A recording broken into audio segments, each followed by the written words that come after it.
Paano babasahin yung Nasbel system? I-apply sa ating playing. Smart Music, welcome sa channel ko mga master. So meron tayong pag-usapan ngayon mga master for beginners mga master. Pero bago lahat, magbibigay muna ako ng disclaimer. Di pa ako professional na gitarista. Nagtuturo lang po ko base sa alam ko at sa sarili kong research. Experience, nasa sa inyo na to kung susundin nyo o hindi yung mga itinuturo ko. Let's go! Napakaganda ng topic natin na ito mga master. Ito ay tungkol dito sa ating Nasbel system. Yung Nasbel system na ito mga master is ito yon, yan. So nasa 7 family chords lang tayo mga master. Yan, pinaiksi lang natin yung ating Nasbel system. So hindi ko na sinama dito yung flat, sharp, yan na mga key natin or yung ating mga root. So dito lang tayo standard sa ating C, D, E, F, G, A, B, C or yung ating musical alphabet. Yan.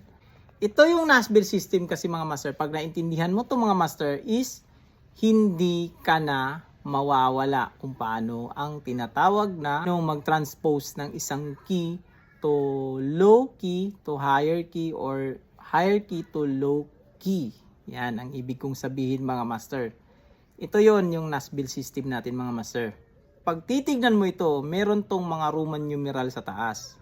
Yung mga Roman numeral na yan ay yan ang tumutukoy sa kanyang degree or yung posisyon niya kung saan na siya sa hanay ng kanyang family chords. Dito, yung hanay dito lahat is first degree niya or lahat ng ito is root keys. Yan. Take note dyan mga master. Meron tayong family chords ng C. Sa family chords natin ng C, meron siyang second degree, yan, na D minor. Third degree niya is E minor. Fourth degree, F major. Fifth degree, G major. Sixth degree, A minor. At seventh degree niya yung kanyang B diminished. Yan. Yan pag bumasa ng family chords sa ating Nasbel system. Papunta dito, horizontal. Yan, ganyan. Paano naman ito natin gamitin mga master yung ating Nasbel system? Paano tayo mag-transpose? Talagang malaman mga master na meron tayong musical alphabet na tinatawag. Or yun yung babasehan din natin kung mataas ba sa atin yung key or mababa. So, yung ating musical alphabet, pagbabasehan natin yan. So, start tayo doon sa ating musical alphabet. Nag-start tayo sa C. So, C, D, E, F, G, A, B. Yan. Yan yung kanyang musical alphabet. 7 lang yan sila. Yan yung nangangahulugan na yung C natin, pag mataas sa kanya ang C, ibig sabihin bababa tayo sa C. So, pag galing tayo sa C, kung babaan natin siya is simply aatras lang din natin yung basa natin sa ating musical alphabet. So C, ang atras ng C is B. So dito yan sa B.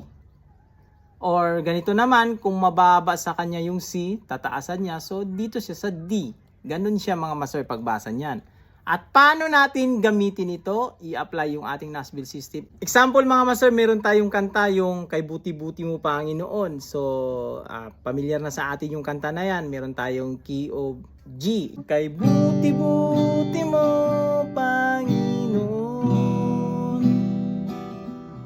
sa lahat ng oras. Parang medyo mataas ang key niya mga master. Kumbaga, pag kukoros ka, is parang mahirapan ka.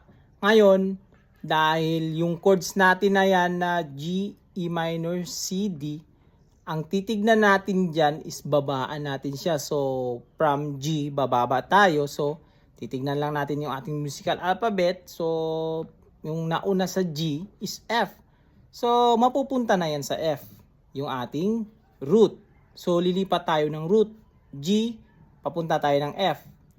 Then, yung susundan na natin, yung kanyang mga degree sa taas o position niya. So, kanina, nung nandito tayo sa G, meron tayong 1. Yan, ito. Dito tayo nakatingin yung sa taas. So, meron tayong 1. Then, yung E niya, E minor is 6. Then, yung kanyang C is 4th degree. Tapos, yung kanyang D is pang 5th. So, ngayon, yung titignan lang natin mga master is yung kanyang mga degree. So, meron tayong 1, 6, 4, 5. So, yun din yung susundan natin pag dito na tayo sa F. So, meron na tayong 1, F, 6, D minor, 4, B flat, 5, yung kanyang C. Kay buti-buti mo, Panginoon,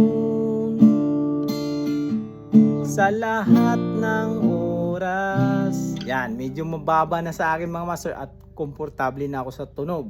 At same lang din ang gagawin natin pag gusto nating pataasan yan mga master. So galing tayo, sample kanina na G. Then kakanta is nababaan siya. So ganun lang ang gagawin natin sa ating musical alphabet tayo nakabase. So yung susunod sa ating G, yung A. Which is siya yung mas mataas na pitch compare doon sa G.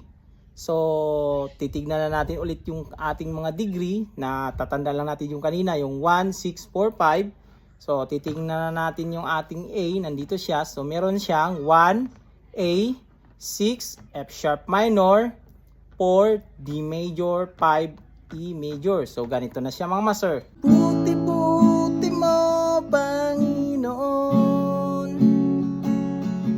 sa lahat ng oras.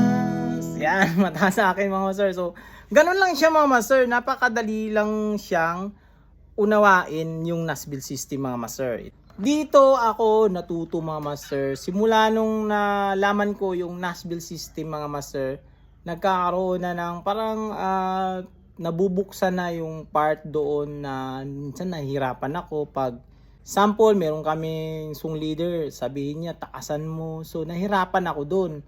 Ang ginagawa ko mga master is nag-guesting ako ng chords. Yan. Baka dito ka sa C, baka dito ka sa A, baka dito sa E. Ganun parang guesting yung ginagawa ko. Then, nahirapan ako na paano ng pagkakasunod-sunod. Unlike dito mga master, pag alam mo na to, yung Nashville system, ito yung numbering niya. Pag magturo ka kasi dito mga master is hindi ka na mahirapan. Kumbaga, pag magturo ka ba ng chords or may kasama ka, ito, take note mga master, pag may kasama ka na alam din ito, hindi ka na magsasabi na sa key of C, E minor, F, G. Yan, ganyan chord progression niya. Or merong 1, 3, 4, 5. So, pag sabi yung music director nyo na kunin natin sa key of G. So, hindi na niya isasabi na sa key of G tayo, meron tayong G, B minor, C, D. Mahaba na masyado. Kumbaga, marami nang ibibigkas. Ito kasi pag number kasi ang titignan natin, madali na lang. Kasi sabihin na lang niya, key of G tayo, chord progression 1, 3, 4, 5. Yan. Kaya naririnig natin kadalasan sa mga professional na manunugtog, chord progression natin 1, 3, 2. So, alam mo na agad yan. Pag sabing 1, 3, 2, nasa A tayo. So, alam mo na agad yung 1, 3, 2 na meron tayong A, C sharp minor, B minor. Yan siya yung tinatawag na Nashville system. Numbering method kumbaga. Kumbaga, napapadali na lang ang lahat. Pag kabisado mo yung number system na to, yung tinatawag in short Nashville system. Napakahalaga to na malaman natin as beginners or gusto na nating mag-level up sa pagigitara. Hindi na yung aasa na lang tayo lagi sa mga apps. Yan. Dali lang itong i-memorize. Basta naka-alphabetical arrange lang tayo mga master. Yan. Screenshot nyo na mga master. So, ganyan siya mga master. So, hanggang dito lang sa video natin na ito mga master. Sana nagkaroon ito ng ideya sa inyong mga master na nadagdagan yung ating alam as beginners. Yan. Kasi lahat po tayo ay dumaan sa proseso na ganito mga master. So, hanggang dito lang sa video natin na ito mga master. This is Mark Music. God bless you all. Peace out.